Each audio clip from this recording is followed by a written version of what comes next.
the Radio Troller Entertainment Podcast Channel. This is Face the Music, a pre-ELO song-by-song podcast. Episode -005, Ben Crawley Steel Company.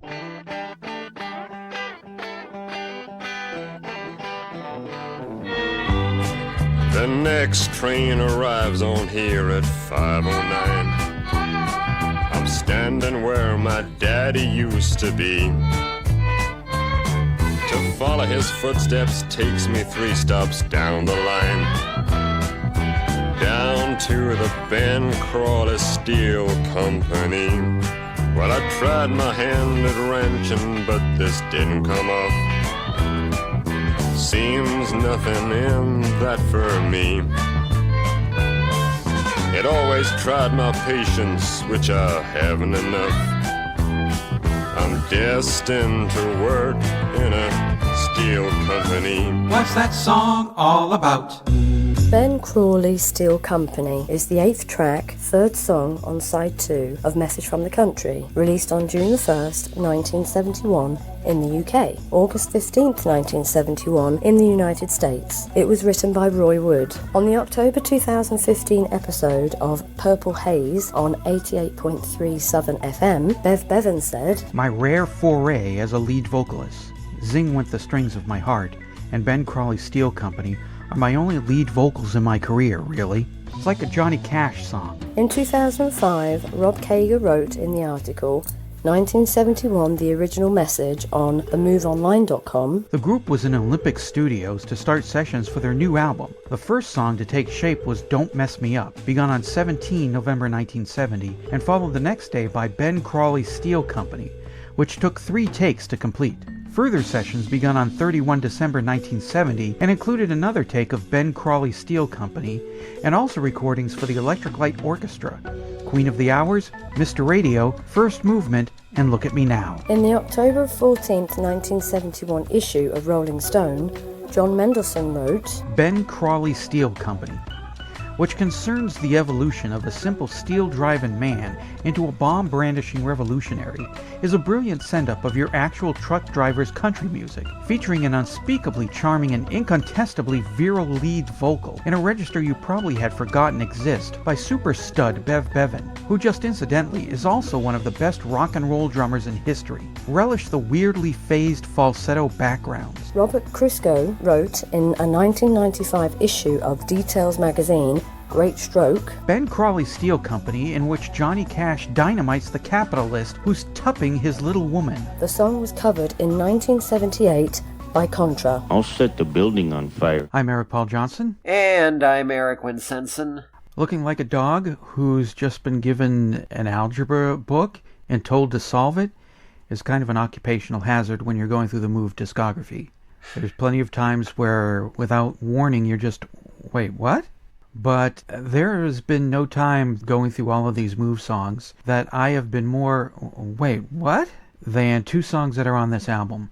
After 2 albums of songs that just went on forever with crumb horns and sitars and wah-wahs, all of a sudden we get a song that sounds like Elvis during the Sun era of Elvis in the mid-50s.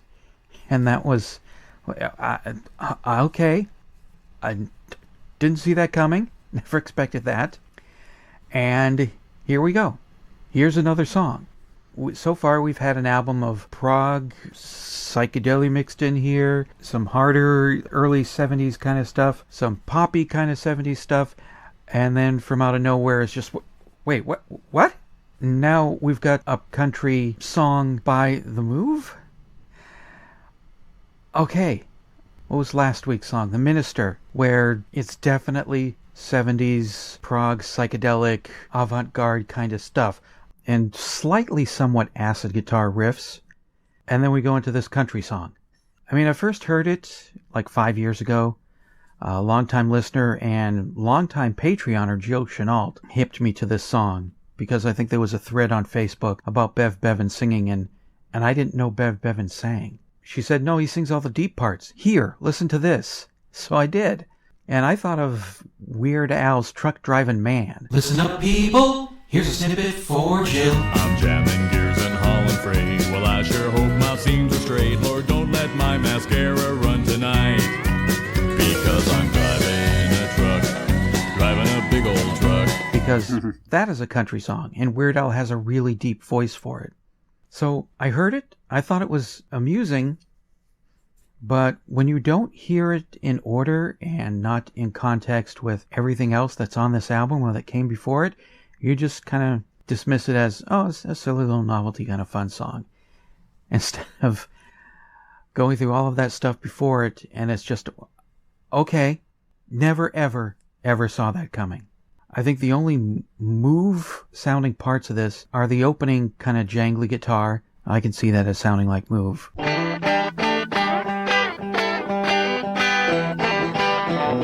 But once the song gets going and Bevan starts singing, I would never ever be able to peg this as a Move song. It's just a typical country song. He loses the woman, he loses the job by blowing up the steel company. It's hard to forgive my own little woman. And to find a job because I just blew up that steel company. Most of the time it doesn't get to that point. Most country songs don't. This one does. Because it's supposed to be a goofy, funny kind of song. And I think it pulls it off in points. I like it when every time Bevan sings Woman, there's Jeff Lynne in the background with the Jeff Lynne harmonies. Just you wait at home for me, little woman. By now I should know. And I like the taking it to extreme for humorous effects, that the boss who's sleeping with his woman, well, I'm going to blow up the boss's company. And that ends the song. At first, it was like that Elvis song they did. I was too taken aback, like, wow, this completely came from deep from outer space, to wrap my gourd around it for a few listens. But I've had a few listens. I like the song. I like the music. I like Bevan's Johnny Cash sort of deep, deep voice going on here.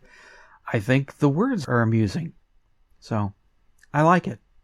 And now, I will stop talking, because I can tell Eric is ready to unleash his rage on this song. Yeah.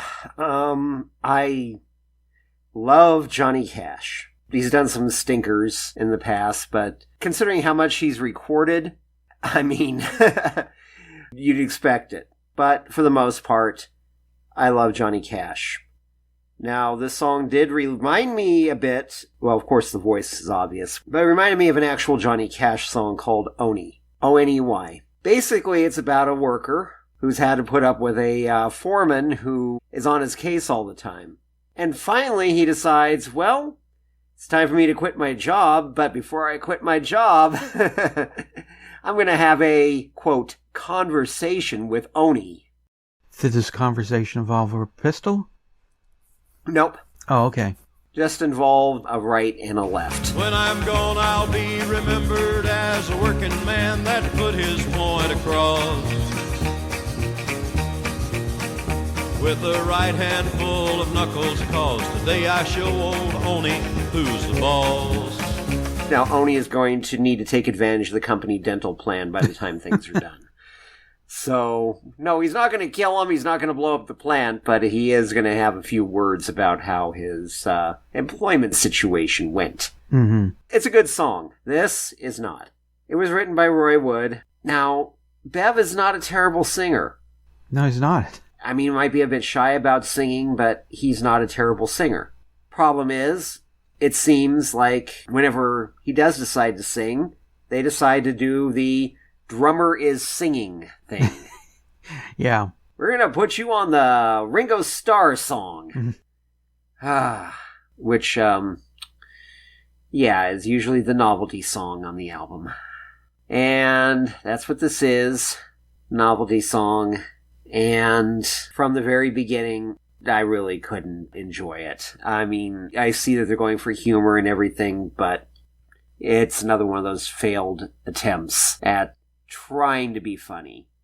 Now, it's also another one of those where if they had been serious about it, Because really, the lyrics are not bad. The lyrics lend themselves to a typical serious country song. A blue-collar worker who gets pissed off and decides it's time to take this job and, well, not shove it, but blow it up.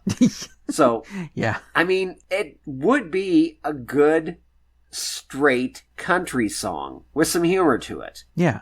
I've heard plenty of those. I know you hate country music, but I don't mind the stuff that isn't auto-tuned and isn't an Applebee's commercial or whatever Yeah. some of this garbage is that they put out now. Yeah. And, yeah, there was a lot of garbage back then, too, where it just all sounded the same. But when you get really good country artists, a lot of them, yeah, it's impressive. And you get some humor. You get some nice murder songs and stuff like that. You get some stuff that makes rappers go, ooh.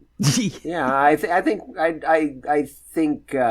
we're going to stay in our part of the streets. And there are a lot of country songs that make gangster rap sound like kindergarten. And a lot of country artists that make some of the gangster rap lyrics sound like kindergarten from what they actually did. But this, it sounds like it's trying to be like that. But the thing is, if they would have gone for serious rather than parody, I probably would have liked it quite a bit more. But it's parody. It's the whole time tongue is in cheek. And you can almost just hear them going, we're being ironic. Yeah, Well, you can't be ironic if you know you're being ironic. Isn't that ironic? No, that song It's awful. That song is as far as from ironic. Well, yeah, no, actually, no, that is the most ironic song in the world because ironically, nothing in it is ironic. It's all bad luck and stupid planning. Yeah. Exactly. And isn't it ironic? And this song doesn't fit whatsoever on the album. No, it does not. This is something that if you got to throw a B-side on, you got this hanging around, or you got to throw something on a box set, you throw it on deep, deep, deep within. So somebody says, oh, I've got everything they ever made, but I don't have to listen to this piece of crap. Yeah. So sorry, Bev. I like your singing. If it had been played straight, it would have been great. But it's obvious that nobody in the band took country music seriously. No. So they ruined it. No, I could see it being a good country song if they did play it straight. This seems really out of place on the album, but I kind of miss where a band will do something that sounds nothing like what's on the album, instead of just every song kind of sort of pretty much sounding like what the other songs sounded like, and what the other songs sounded like on the other album. Give it points for at least they went in a really different direction than your standard issue move. Yeah. And there are a lot of bands and acts that do this, where they find their hole and they never leave it. But anyway, Ben Crawley, I can understand your complaints, but I liked it. I don't mind things not sounding the same. I love it when they don't sound the same from album to album, unless the concept of the band is specifically, this is how we're going to sound. Ramones and AC/DC, that was, this is what we are, this is what we're going to do. You like it or you don't like it. The one thing I can say, though, is at least it's not 5 minutes of him screaming mother. There is that. Yeah. I have to remember whenever I run into something like this where I don't like and I'm saying, why the hell is this on the album? I have to remember that I'm not listening to 5 minutes of some guy scream mother. Got something to say about them Crawley Steel Company? Well, call the telephone line voicemail. 623-850-3375. Call now.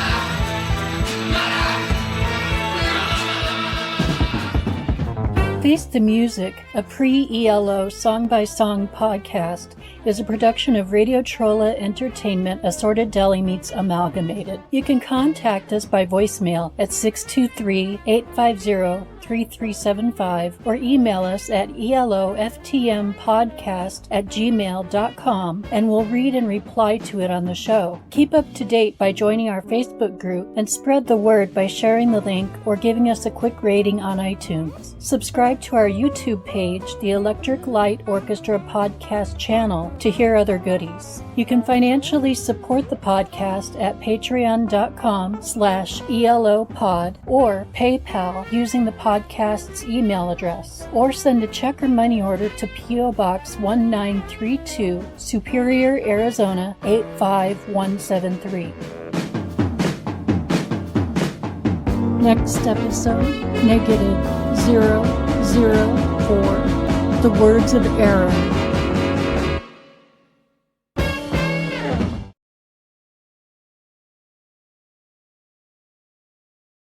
Woman.